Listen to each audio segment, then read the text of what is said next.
नमस्कार। ब्रेक के बाद खबरों में एक बार फिर से आपका स्वागत है। मैं हूं हिमलता और खबरों की शुरुआत करते हैं राजधानी रांची से।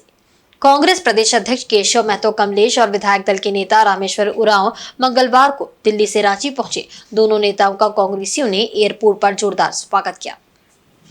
एयरपोर्ट पर पत्रकारों से बात करते हुए कांग्रेस प्रदेश अध्यक्ष ने कहा कि इंडिया गठबंधन में सब ठीक ठाक है। कांग्रेस 30 सीटों पर चुनाव लड़ेगी। सभी सिटिंग सीट के विधायकों पर कांग्रेस पार्टी की ओर से मुहर लगी है।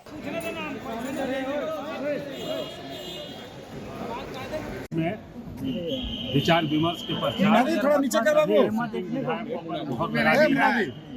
और बाकी सीट जो है वह जल्द ही आज ही देर रात तक क्लियर हो जाए। तो एकदम सब क्लियर है। पाकुड़ में ऑलरेडी मतलब वो भी आज अनाउंस हो जाएगा। वहीं रामेश्वर उरांव ने कहा कि उन लोगों ने क्षेत्र के विकास और पार्टी के लिए जमीनी स्तर पर काम किया है, इसलिए सभी सीटिंग विधायकों को सीट दी गई है। कांग्रेस की राजनीति की यही खासियत है, नेतृत्व एक बार जो फैसला लेता है तो सब उसके साथ हो जाते हैं। दल बदल पर उन्होंने कहा कि सब जहाज की पंछी है, पर लौटकर फिर जहाज में उन्हें आना होता है।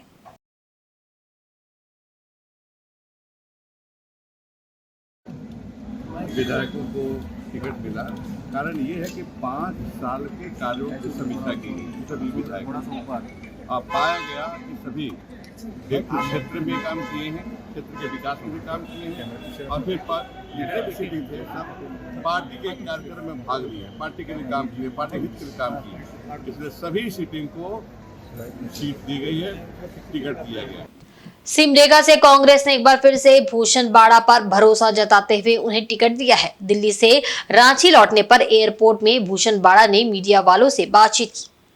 उन्होंने पार्टी का आभार जताते हुए कहा कि वे पार्टी के भरोसे पर खरा उतरने की कोशिश करेंगे। उन्हें टिकट मिलने से क्षेत्र के लोग खुश हैं।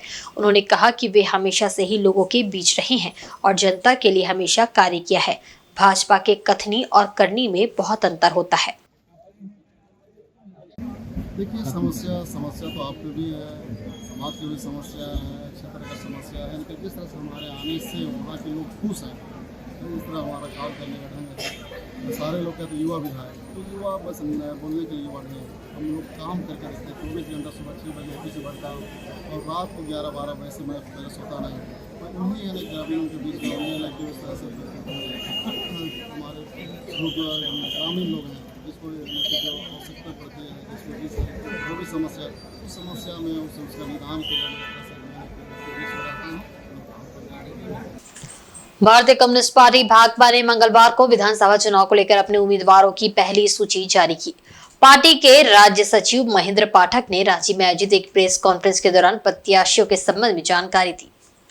महेंद्र पाठक ने बताया कि नाला विधानसभा सीट से कन्हई चंद, मालपहाड़िया सारड़ से छाया कोल, बरकट्टा से महादेव राम, डाल्टनगंज से रुचिर तिवारी, कांके से संतोष कुमार रजक, सिमरिया सुरेश कुमार भुइया, जत्रा से डोमन भुइया, विशुनपुर से महेंद्र उरांव और भवनाथपुर विधानसभा सीट से घनश्याम पाठक को प्रत्याशी बनाया गया है। उन्होंने कहा कि रांची, मांडू, हजारीबाग, बड़कागांव और पड़ैयाहाट विधानसभा सीट पर भी पार्टी चुनाव लड़ेगी। हालांकि उनके उम्मीदवारों की घोषणाएं आज तक नहीं की गई। राज्य सचिव ने बताया कि 1-2 दिनों के अंदर इन 5 सीटों के उम्मीदवारों के नाम की भी घोषणा की जाएगी।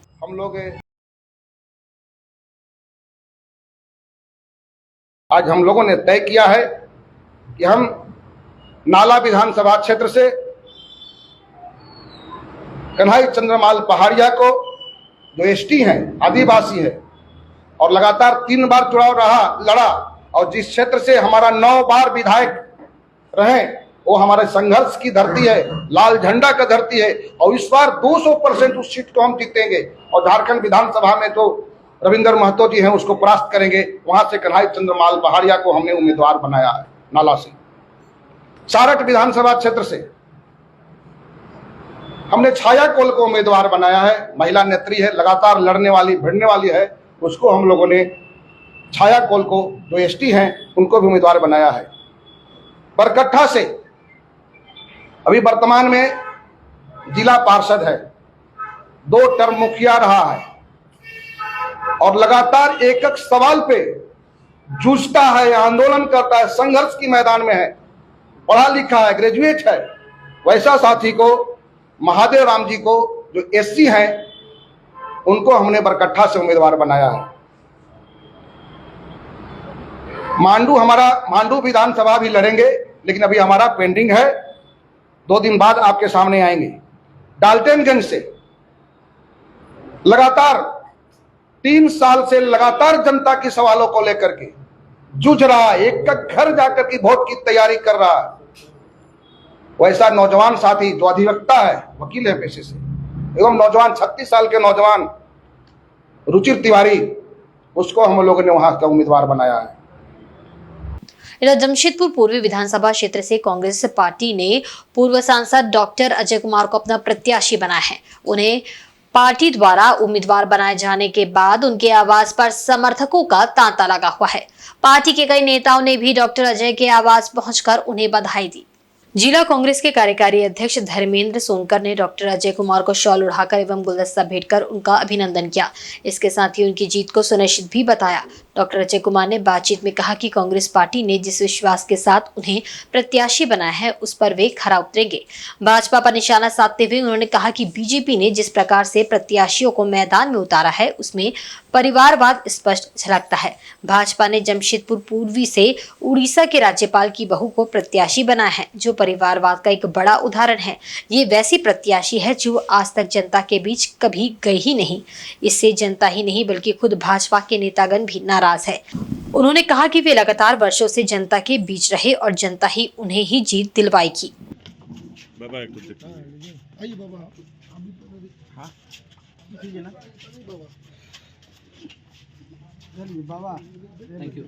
Thank you sir.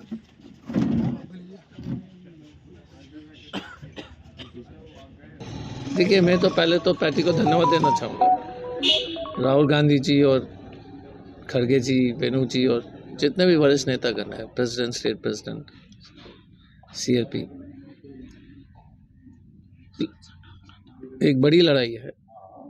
एक तरफ एक परिवारवाद के खिलाफ हम लोग लड़ रहे हैं और रघुवर दास जी के परिवार के आतंक से पूर्वी जमशेदपुर को मुक्ति दिलाना आवश्यक है।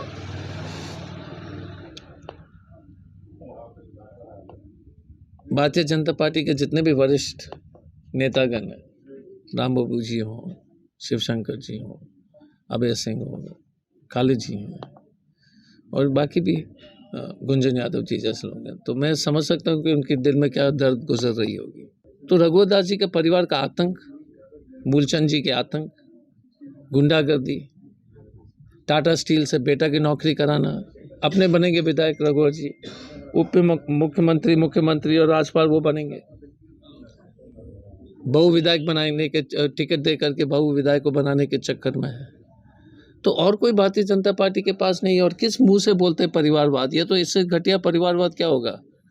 चंपा जी के बेटा आ गए, अर्जुन मुंडा जी की पत्नी आ गई, कोलान में ही जो है ये स्थिति है।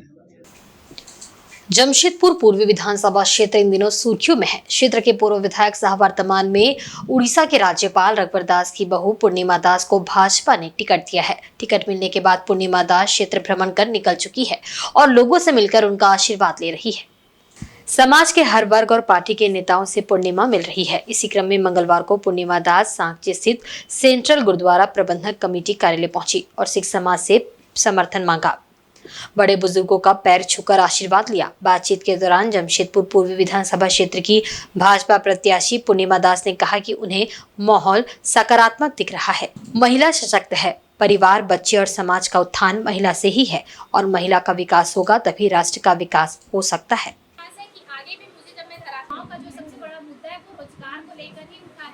और मैं चाहती हूँ कि हमारे जो जमशेदपुर क्षेत्र बने हैं, विश्वविद्यालय बने हैं, वो हमारे जमशेदपुर पूर्वी में नहीं है, एक ही है और नहीं है, विष्णुपुर नहीं है। उनको रोजगार, अगर चुनाव में उतरना है तो सभी के पास जाना जरूरी है, एक एक जनता के पास जाना जरूरी है। अगर हम जाएंगे तो हमें प्यार मिलेगा कैसे? हम सबसे पहले हमारे जो प्रमुख जो कार्यकर्ता हैं, भाजपा के वरिष्ठ नेता हैं, उनसे हम आशीर्वाद लिए और हमें बहुत बहुत अच्छा लगा कि उन्होंने अपना आशीर्वाद मुझे बड़े प्यार से दिया। और जी हाँ, वो हमें जो है आगे सहयोग भी करेंगे। तो मैं अभी सिर्फ ये अपने सेंट्रल गुरुद्वारे में ही सिर्फ अभी आई हूँ। ये मेरा पहला जो है ये रहा है प्रतिरूप रहा है। पश्चिमी सिंहभूम जिले के मनोहरपुर विधानसभा क्षेत्र से झामुमो ने अभी तक अपने प्रत्याशी की घोषणा नहीं की है, लेकिन इस सीट से सिंहभूम सांसद जोबा मांझी के पुत्र जगत मांझी का झामुमो की टिकट पर चुनाव लड़ना लगभग तय माना जा रहा है। जगत मांझी 23 अक्टूबर को चाईबासा एसडीओ कार्यालय में नामांकन पर्चा दाखिल करने जा रहे हैं। इस दौरान सीएम हेमंत सोरेन भी उनके साथ मौजूद रहेंगे। सीएम का चाईबासा कार्यक्रम भी तय हो चुका है। बताया जा रहा है कि भव्य रूप से सांसद जोबा मांझी के पुत्र का नामांकन कार्यक्रम होगा।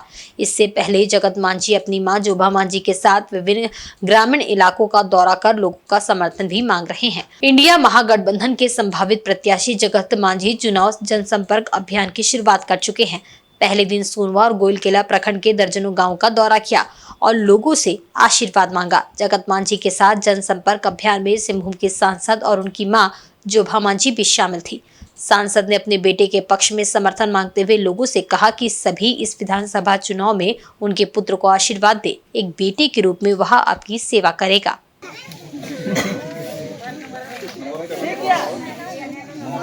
जमीन के नेंद्र मिना देखो कदम दिया पूजा कमेटी रिया मागे परक दिन का पूरा तो बनो 2-3 महीना बाद रखे मिला एन आयर ते अगुई पे और नेकु जो पे एमा कटा समूह को मोबाइल नंबर और तक ना जो ओला कना काइन मिलिया चिकन ओला कना निकु को आदा ना अजी एना सब किए हैं, उसके बदले नहीं है। आप लोगों के बीच कभी भी कोई तकलीफ हुआ है उसको हमेशा सब तकलीफ को दूर की। जमशेदपुर के बागबेड़ा ग्रामीण जलापूर्ति योजना के तहत निर्माणाधीन फिल्टर प्लांट का काम अभी भी अधूरा पड़ा हुआ है। क्षेत्र में पानी के लिए आंदोलन करने वाले सुबोध झा ने मंगलवार को कार्यस्थल का निरीक्षण किया।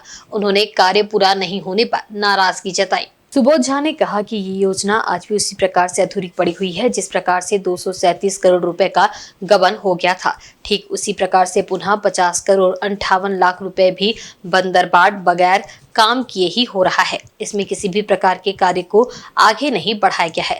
पाइप बिछाने के नाम पर सड़कों में सिर्फ खोद कर छोड़ दिया गया है, जिससे रोजाना लोग दुर्घटना का शिकार हो रहे हैं। फिल्टर प्लांट में बड़े बड़े पेड़ पौधे और जंगल झाड़ उग गए हैं। फिल्टर प्लांट में बनाए गए बिल्डिंग को ही मात्र रंग रोगन कर चमकाया जा रहा है। उन्होंने कहा कि इसके लिए झारखंड हाईकोर्ट में जनहित याचिका भी दायर की गई है। न्यायालय के आदेश के बाद भी कार्य ठप पड़ा हुआ है और बागबेड़ा क्षेत्र की 2.25 लाख जनता बूंद बूंद पानी के लिए तरस रही है। सुबोध झा ने जिला प्रशासन से यथाशीघ्र कार्य को पूरा कराने की मांग की है ताकि जनता को राहत मिले।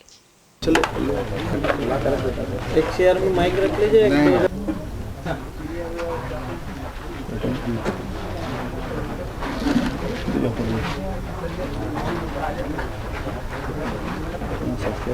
तो मैं आज आप सबों के माध्यम से ये सूचना दे रहा हूं कि आगामी 24 तारीख को गुरुवार के दिन मैं अनुमंडल कार्यालय चकदापुर पोड़ाहाट में नामांकन करने जा रहा हूं।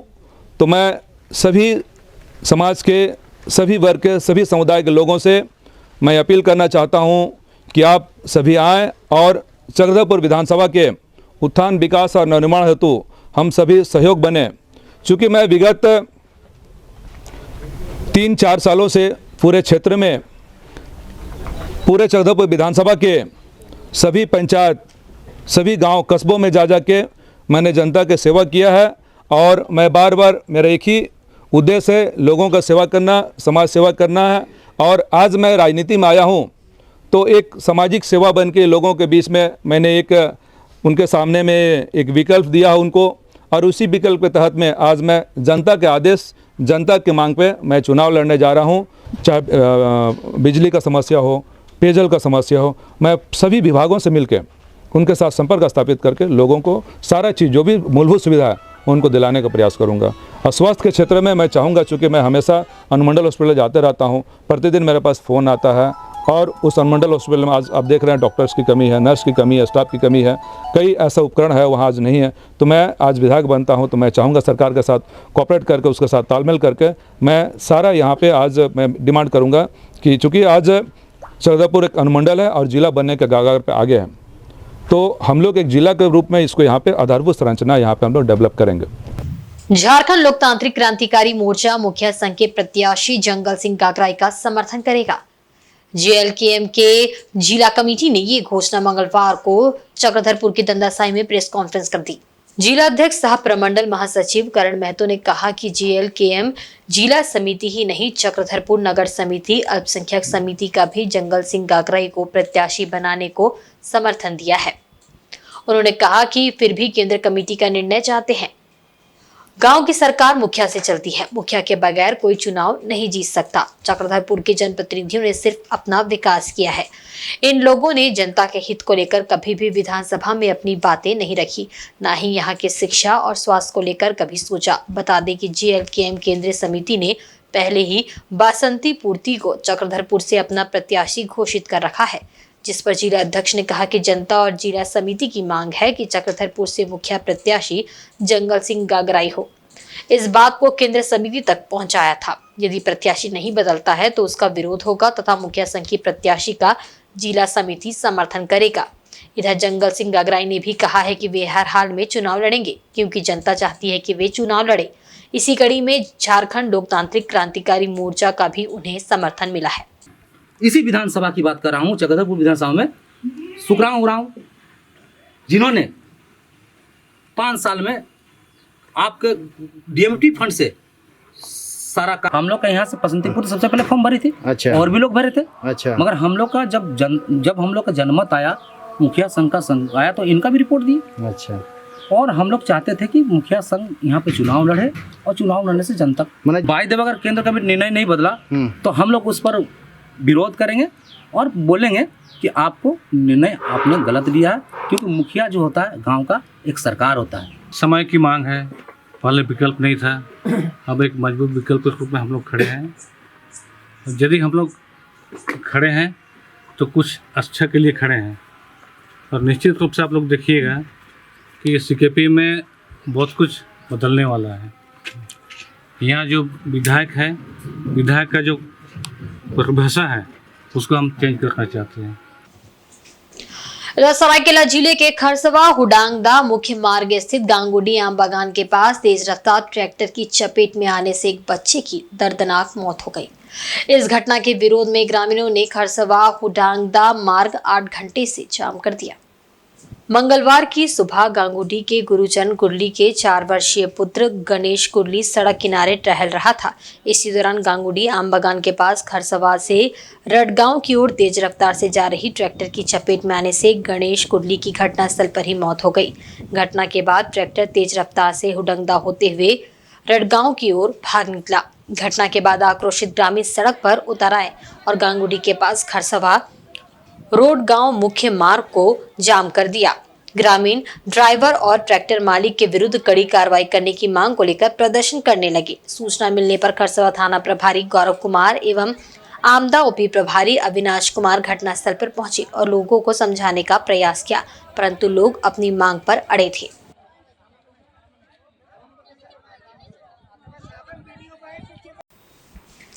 जैसे जैसे चुनाव प्रक्रिया आगे बढ़ रही है, वैसे वैसे राजनीतिक सरगर्मी भी तेज होती जा रही है। चक्रधरपुर में चुनाव लड़ने को लेकर सभी नेता अपनी अपनी तैयारी में हैं।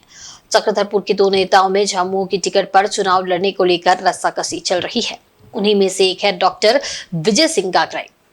विजय सिंह गागराई ने मंगलवार को प्रेस कॉन्फ्रेंस कर ये बताया कि वे आगामी 24 अक्टूबर को नामांकन पर्चा दाखिल करने जा रहे हैं। इस दौरान एक बड़े जुलूस की शक्ल में जनता उनके नामांकन में शरीक होने वाली है। उन्होंने बताया कि उनके बड़े भाई दशरथ गागराई झामुमो से खरसवा के विधायक है और फिर एक बार झामुमो से ही खरसवा से चुनाव लड़ रहे हैं, इसलिए वे भी चाहते हैं कि झामुमो उनको चुनाव लड़ने में मदद करे और उन्हें चक्रधरपुर से झामुमो का प्रत्याशी घोषित करे।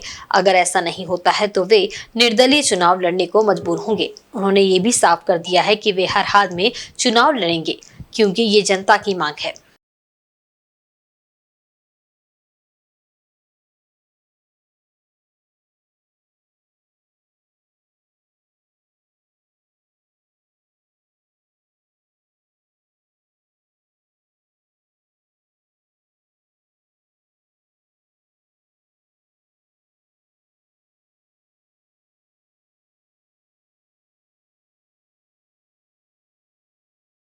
चलिए बोलिए। आप ये जो देख रहे हैं बागबेड़ा ग्रामीण जलापूर्ति योजना का ये फिल्टर प्लांट है।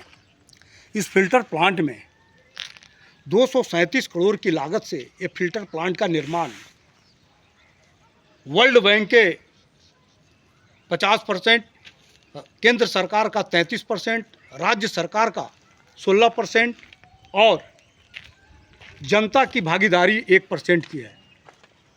इस प्रकार से इसमें करोड़ों रुपए का खर्च करने के बाद और करोड़ों रुपए की लूट के बाद भी ये योजना आज तक अधूरी है। 2021 में जमशेदपुर से दिल्ली पदयात्रा कर माननीय प्रधानमंत्री जी से गुहार लगाने के लिए बागबेड़ा महानगर विकास समिति के 21 सदस्यीय टीम ने पदयात्रा की थी। झारखंड सरकार जो है 25 मार्च को आकर के बीच रास्ते में रोक करके कि मैं इस योजना को पूरा करूंगा, मैं रिटर्न में आपको देता हूं, ये इनका झूठा आश्वासन माननीय विद्युत बरन महतो जी, जमशेदपुर के लोकप्रिय सांसद जी ने भी 25 मार्च को 2021 में पार्लियामेंट में इस मामले को उठाया था। और उसके बाद राज्य सरकार आनन फानन में आकर झूठा आश्वासन लिख के दिया कि मैं 29 जुलाई 2024 तक जो है सभी ग्रामीणों को स्वच्छ पेयजल पिलाने का कार्य करूंगा। और पुनः 50 करोड़ 58 लाख रुपया की जो है सरकार ने स्वीकृति प्रदान की। और आज तक आप देख रहे हैं कि ये योजना जिस तरह से बोला गया था, 2015 में माननीय रघुवर दास जी यहाँ के मुख्यमंत्री थे, उनके द्वारा शिलान्यास किया गया सिद्धू कानू मैदान में, और 2018 में इस योजना को पूरा करने का वादा किया गया था। और आज 2024 हो गया। जब सारा कार्य झूठा आश्वासन के बाद भी ये कार्य पूरा नहीं हुआ तो हम लोगों ने झारखंड हाई कोर्ट में जनहित याचिका दायर किया। न्यायालय के आदेश के बाद भी आज तक यहाँ पर किसी भी प्रकार का ये योजना आप देख रहे हैं कि 237 करोड़ रुपए का भी गमन हो गया। और साथ में आप देख रहे हैं कि यहाँ पर 50 करोड़ 58 लाख रुपया पुनः कार्य करने के लिए जो दिया गया उसकी भी गमन हो चुकी है। समय पार हो गया है। झारखंड हाई कोर्ट ने एक्सेप्ट किया है, पर अभी तक कोई कार्रवाई जो है, जनता का विश्वास न्यायालय से भी उठते जा रहा है, क्योंकि किसी भी प्रकार का कोई कार्य जो है यहाँ पर फिल्टर प्लांट में नहीं हो रहा है। 5-5 टंकी बनाए गए हैं, कई टंकी फूटकर नीचे गिर गए हैं। अभी तक जो पानी सापड़ा से गिद्दी झोपड़ी आना है 14 किलोमीटर, ये भी नहीं पूर्ण रूप से बिछाया गया है। 80 किलोमीटर पाइप बिछा करके सड़कों को गड्ढा खोद करके छोड़ दिया गया है। प्रत्येक दिन दुर्घटनाएं हो रही है, पर इस पर संज्ञान लेने वाला कोई नहीं है। मेरी प्रधानमंत्री से पुनः आग्रह है कि माननीय प्रधानमंत्री जी इस पर विशेष करके ध्यान दें और यहाँ पर इन विभाग के ऊपर में ईडी के छापेमारी करवा करके भ्रष्टाचारियों को जेल भिजवा करके और हम जनता जनार्दन को पानी पिलाने का जो सौभाग्य आपके माध्यम से प्राप्त होगा जल जीवन मिशन के तहत, मैं आपसे ही गुहार लगाता हूं कि अंतिम इच्छा हम लोग की पूरी करें। इधर चक्रधरपुर रेलवे ओवरब्रिज से एक युवक ने कूदकर खुदकुशी कर ली। युवक की पहचान अब तक नहीं हो पाई है। घटना मंगलवार सुबह 8 बजे की बताई जा रही है। प्रत्यक्षदर्शियों के मुताबिक युवक रेलवे ओवरब्रिज पर घूम रहा था। अचानक लोगों ने देखा कि उसने ब्रिज से नीचे छलांग लगा दी। ब्रिज से नीचे सीधे वह रेल पटरियों के बीच आ गिरा। इस हादसे में उसे गंभीर चोट आई और उसकी मौके पर ही मौत हो गई।